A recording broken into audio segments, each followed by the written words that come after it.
Hello guys, ito yung Prada nylon natin na tote bag. This one is a first hand owner tote bag ng isang madam. Tama ba yung sinabi ko? First hand owner siya. So, nabili niya to sa Prada Boutique. Tingnan nyo naman guys, oh, super ganda ng hardware niyan. As in, kumikinang yung gold. Ayan, ang ganda-ganda ng condition ng bag na to. Matigas yung kanya mga Saffiano handle leather. So, ganyan siya. No signs ng crackings or anything ha. Basta fresh itong bag. Tingnan nyo naman yung puller niya. Yan, yung puller niya. Walang tarnish as in. Ang ganda ng gold niyan. Yung zipper niya, gold na gold. Ito yung likod, super gold din siya. Ayan. Ang ganda ng rank nito. Mga sis, kung ako sa inyo, kunin nyo to. Tingnan nyo yung kanyang canvas, oh. 'Di ba? Na ano lang to, na kumbaga na ano lang sa kanyang closet. So, yung kanyang hardware dito, gold na gold pa din. Sa kabila, same. Ito yung ilalim ng bag. So, gold pa rin yung mga bakal niya dyan, yung kanyang paa. Maganda siya talaga. Tingnan nyo to. Yung leather niya. Fresh yung bag. Ayan. So, nag-office kasi si madam since naging ano na siya, full-time mom. Binenta niya na yung bag niya. Kasya pala dito yung mga laptops nyo ha. 16 inches laptop kasya dito guys. Ang ganda ng strap. Matigas tong strap na to. The only thing na sinabi kong plus nito is this one. So, dito sa likuran, actually wala siya sa harap eh. Maganda ang harap ha. Dito sa likuran, dito sa kabilang side, ayan. Kung mapapansin nyo, meron siyang parang rubs dyan. Pero super tolerable niyan. Tsaka nasa likod.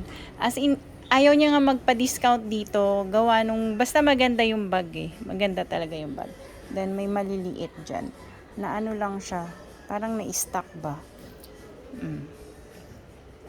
Tingnan natin yung loob ha. Ito yung kanyang puller oh. O, diba?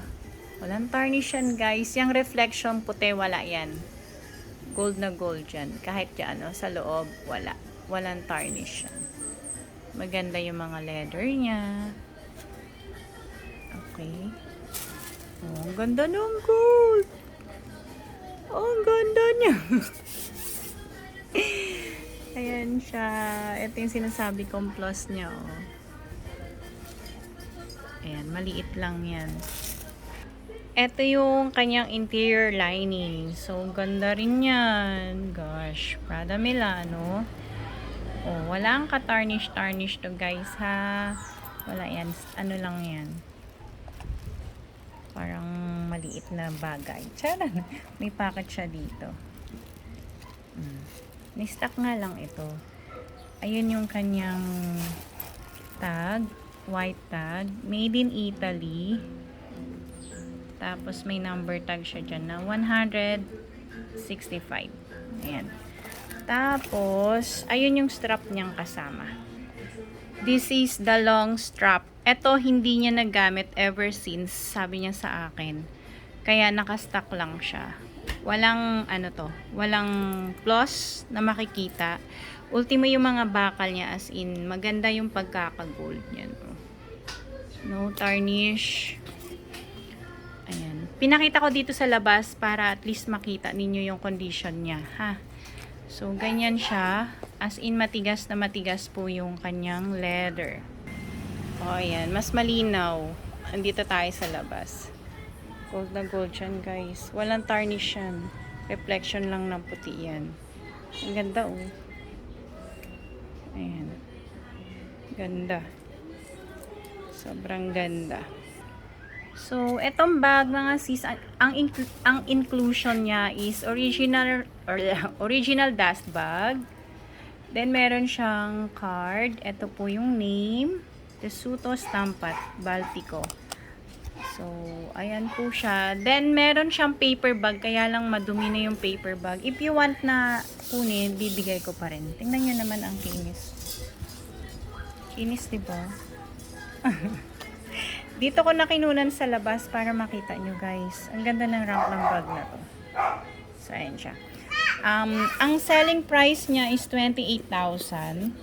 Negotiable pero onti lang. Ayaw magpatawad ng ating madam kasi maganda yung condition ng bag. Okay? So, thank you guys! Ang color pala nito is para siyang mukha siyang black pero kasi midnight blue talaga ang color niyan.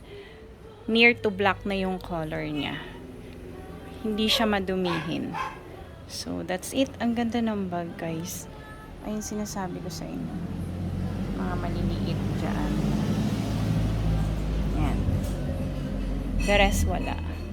Yun lang yung sinabi ko sa inyo. Uy, 50 mil na ata yung ganito. 40 plus thousand.